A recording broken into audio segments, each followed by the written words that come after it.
Pagsamahin po muna natin ang diced cucumber. Tapos po red onion, maglalagay po tayo ng garlic, konting salt, and ground pepper. Lalagyan din po natin ng suka at saka po ilang piraso ng siling labuyo. Haluin po natin yan. Yan po ang ating sausawan. And using a large mixing bowl, we will start with brown sugar. And then we will add with soy sauce. Tapos po maglalagay tayo ng suka. And then ketchup po, yung ating regular na ketchup. Pagkatapos po ay ground pepper at saka po 7-Up. Kung nagugustuhan niyo po ang mga videos na ipinopost ko, pwede po ba pakiclick niyo yung like dito sa video na ito at saka po mag-subscribe na kayo sa aking YouTube channel. And then let's add minced garlic. Mag-iwan po kayo ng magandang message sa baba at babasahin ko po yun. Malaking bagay po sa akin yun. Tikman niyo muna. Okay, make sure tama yung inyong marinade. Sarap. Na-pre-cut ko na po itong pork shoulder. So, i-marinate natin yan ha. Overnight.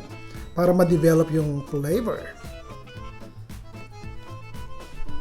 Okay.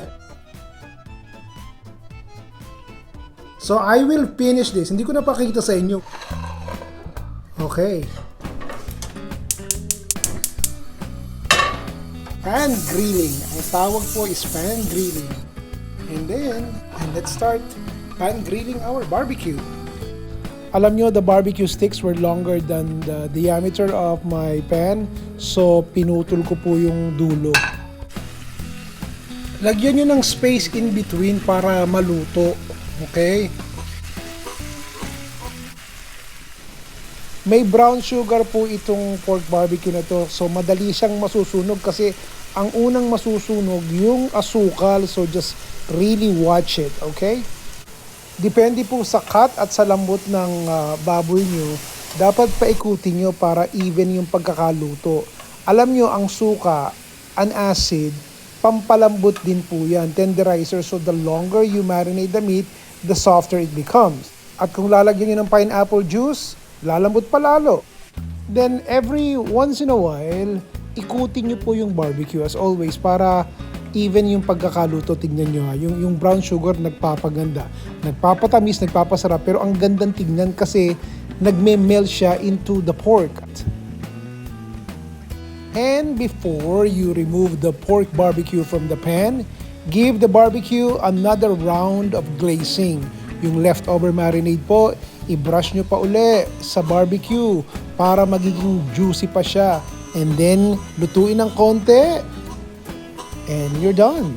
Okay, bago nyo i-serve, pagulungin nyo dun sa sauce na natira sa inyong pan para makintab at mas malasa. Here's another tip for you.